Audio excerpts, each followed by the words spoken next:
মনব্লোতে আমরা একটাই Indian restaurant পেয়েছিলাম। যে কোনো দেশে আমরা যদি সিটিতে ঘুরতে যাই তাহলে অ্যাভেলেবেল বাঙালি দোকান সেখানে পাই, কিন্তু ফ্রান্সের বাইরে আমরা যেহেতু মাউন্টেন এরিয়াতে গিয়েছিলাম সেখানে ফরাসি রেস্টুরেন্টই বেশি ছিল। আর হ্যাঁ, জায়গাটার নাম হচ্ছে মনব্লো।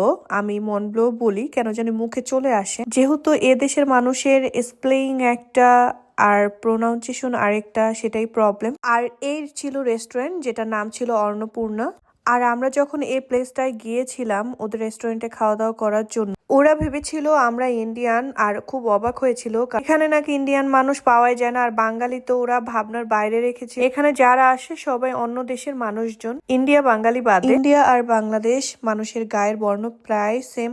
এই জুসটা ছিল লাচ্ছি। ওদের লাচ্ছিটা এত মজা ছিল যে আমি এক বসাতে 2-3টা করে খেয়ে আসতাম। সো এখানে আমরা 3 দিন ছিলাম আর 3 দিনই এই জায়গার খাবার খেয়েছি। এছাড়া ফরাসি রেস্টুরেন্টও আমরা খেয়েছিলাম, কিন্তু দুপুরের খাবার আর লেট নাইট ডিনারটা আমরা এখানেই সেরেছি।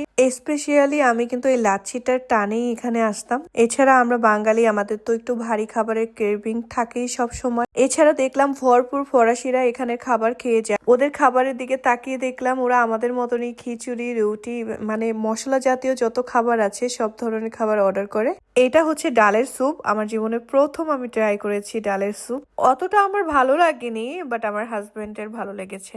ওদের যে চাটনিগুলো আছে, আর আমরা যেগুলোকে সস বলি, চাটনিগুলো একদমই খালি খাওয়া যায়, পুরো আচারি টাইপের। আর যে খাবারই অর্ডার করেন না কেন এই 3টা চাটনি দিবেই ওরা। অনেক সময় অনেক খাবার খাওয়া হয়েছে, কয়েকবারই গিয়েছিলাম, সবসময় তো আর ভিডিও নেওয়া পসিবল হয়। সো এই ক্লিপগুলো রয়ে গিয়েছিল, ভাবছিলাম অন্য কোনো ব্লগের সাথে অ্যাড করে দিব, কিন্তু না, ভাবলাম আপনাদের সাথে মবলোতে গিয়ে কোন রেস্টুরেন্টে খেতে পারেন, যেহেতু আমরা বাঙালি তার জন্য এটা শেয়ার করা। সো অনেক সময় হিজিবিজি এরকমই অর্ডার ছিল, যেমন আমি খিচুড়ি নিয়েছিলাম আর সে ব্রেড দিয়ে বাটার চিকেন খাচ্ছিল। এটা ছিল হয়তোবা দুপুরে লাঞ্চে। আর সব সময় আমরা নিচে বসলাম, এবার একটু উপরে এসে বসেছি। আর আমার বাম সাইডে যারা ছিল তারা ব্রিটিশ মানুষ ছিল, যারা হয়তোবা ইউকে থেকে আসছে। সো এতটুকুই, আল্লাহ হাফেজ।